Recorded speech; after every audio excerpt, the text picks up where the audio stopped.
to Mike Brown, who's hanging out in Detroit, Motown, on the anniversary of the Malice in the Palace. Mike Brown, assistant head coach of the Golden State Warriors, doing a great job as Dubs are off to a 13-2 start. We love talking to Mike Brown here on the Morning Roast on 95.7 The Game with Jill Shasky, the Butcher, and Bonte Hill.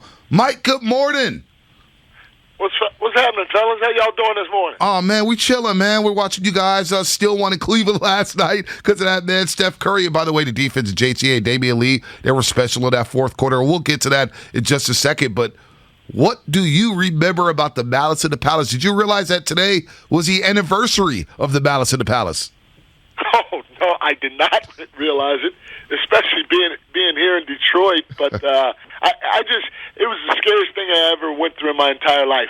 It felt like 10 guys fighting 10,000. I mean, everywhere you turn, somebody was wanting to punch you, throw something at you. You know, you had to duck, you had to look out for your teammates, and you just had to try to keep scrambling until everybody can get in the locker room. It wasn't a good feeling at all to be in that mix. Yeah, we don't need to go down that road because I'm sure that's a low light for a lot of people. And I thought that the players got screwed in the whole thing. I watched that doc by Jermaine O'Neal, and it was just, they got such a raw deal. But I want to talk about last night's game because I'm feeling good about that win last night. Now, look, I know that the locker room is a sacred place, so I'm not trying to ask for the exact verbiage and all that, but Steph was telling Bonte on the postgame that Kerr had basically said to JTA in front of everybody, like, I'm going to get you in there, and this is going to be your time. Can you kind of elaborate on that?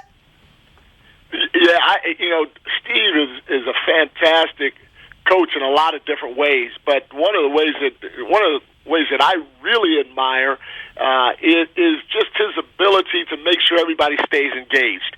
First of all, we have a roster, I think, of 17. He wants to try to play 23 guys every night. I don't know how that's possible, but doing that keeps everybody engaged, and then sometimes guys kind of slip through the cracks. Juan T. has been a guy that hadn't played in a couple of games. He's kind of lost minutes to a couple of different guys, and he had said basically during shoot-around that, hey, everybody's got to stay ready. Anybody's number can be called at any time, and he specifically pointed out Juan. He said, Juan, we're going to try to get you in the game. We know that you're upset. Juan's a great teammate, by the way, but he's upset. Anybody should be and would be that's not getting playing time. He's upset. He's handling it right. He's there for his teammates. But Steve just wanted to point out that everybody has to stay ready because your number can be called at any time, and he specifically said, Juan, be ready. Your number may be called soon. You're doing a heck of a job. We're going to need you. And lo and behold, that's what happened last night. He and D. Lee were huge for us, especially in that fourth quarter. You got to throw Belly in the mix, too. Because Belly, Steph gets a lot of praise because he does the quarterback stuff. He hits those deep threes. But those three guys, the dirty work that they did in that fourth quarter was unbelievable. No doubt about that. JTA with 7 points, 5 rebounds in that fourth. Damian Lee with 9 points, 3 rebounds, and some great passing and cutting in that fourth quarter as you guys outscored the Cavaliers 36-8. Mike Brown here on the Morning Roast on 95.7 The Game. Don't forget, tickets for Sunday. Warriors are back home Sunday against the Toronto Raptors. Tickets available at Warriors.com. Get there to see the Dubs back at home after they wrap up this 4-game road trip. Mike, have you ever been part of a game? What game have you been part of where a team scored in single digits? Have you ever coached a team that scored 8 or 9 points in a quarter? I probably have, but my memory's not the greatest. But I tell you what, after the game was over, we knew we had a good fourth quarter. Steve and the rest of the coaches, we were sitting back in the back before addressing the players, and Double R comes in and he goes, we outscored those guys 36-8 in the fourth quarter. I about fell out my chair. Again, I felt we played extremely well, but not 36-8 well. I couldn't get over. I couldn't wrap my brain around that until I got done watching the film. When you watch, if you were able to go back and dissect that fourth quarter, especially defensively, and watch how our guys were flying around and protecting one another. It wasn't always perfect, but we were relentless with our approach defensively. We contested every single shot. Even if we had no chance of even blocking it or even affecting the shot, we were still flying at guys. We were hitting bodies to keep them off the boards.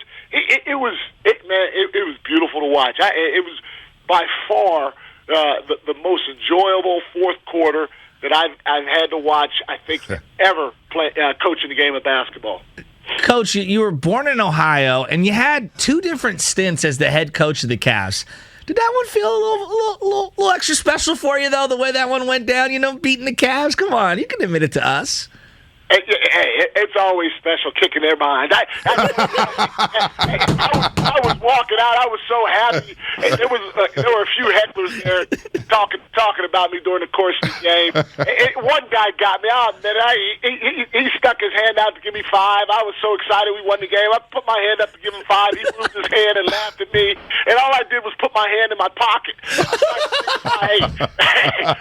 You might have got the last laugh on that fake high five, but my pockets are filled. And you got rings, and you popped champagne. Hey, Mike, and you popped plenty of champagne in that building, baby. That's for sure. Mike Brown here on the Morning Roast. I love the realness. 95-70 game. That is awesome. As you guys outscored, you forced 8 turnovers in the fourth quarter. They shoot 14%. And Double R sent us a text saying that for the first time in franchise history, you guys erased a 13-point deficit going into the fourth quarter, and you end up winning by 15 because that man, number 30, is probably playing the best basketball of his career. It's not even like, Mike, I know you guys are sitting there on the bench, and you're like, yeah, we've seen this story before. But still, at home, we're watching, we're at the games, and I'm just saying, how is he going to do it now? How is he going to detonate? And he is just lethal right now, defensively, offensively, ball handling. It's just, I've never seen anything like it. Nobody has. It's lethal. You know what? The popcorn show is there for me every night. Every once in a while, he may not provide the Sprite, but that popcorn with extra butter is there every night. His game is off the charts right now. And, again, I'm glad you brought that up about his defense. His defense, he's trying to take that thing to another level. He had a possession where he was matched up on Harden in the Nets game, and he was unbelievable. The way he moved his feet, showed his hands, bodied up Harden out on the perimeter, and basically caused the turnover. It was phenomenal. He's been like that the entire year defensively, and he right now, nobody's even close. Nobody's in the same stratosphere when you're talking about MVP. I know it's early, but nobody's in the same stratosphere when you're talking MVP talk. Overall, and then quiet as kept. I think people are starting to realize this too now. Defensive Player of the Year. Draymond is starting to separate. Thank you, B. The rest of the pack. No doubt. So to have those 2 guys on our team, but especially Steph playing defense and then knocking down shots when we need them. More than ever, it has been very fun and unbelievable to watch. What about the Brooklyn game Tuesday night? He took over Barclays Center. They're chanting MVP. And I know you Kevin Durant, who we all love out here in the West Coast, in the Bay Area, is sitting there on the other side, and Steph Curry takes over his building. I mean, talk about being on the bench for that. You know what? They did last night, too. It's the weirdest thing being in somebody else's building, and they're chanting MVP for one of your players, the opposing team players. It's a surreal feeling. I've been in the league going on 30 years. I don't know if I've ever experienced it. And I've been on the Rock Show with LeBron and the Rock Show tour with Kobe. You see their jerseys in the other arenas.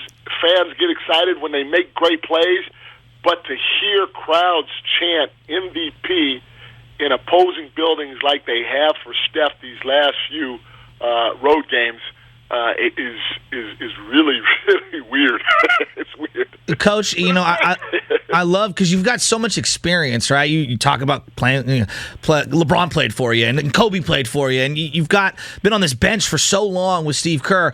I felt at times like the rotation for Steph specifically is like he's going to play the whole first quarter. That's what he's going to do. He's going to sit out at least the first 5-6 minutes of the fourth quarter, and it was very regimented.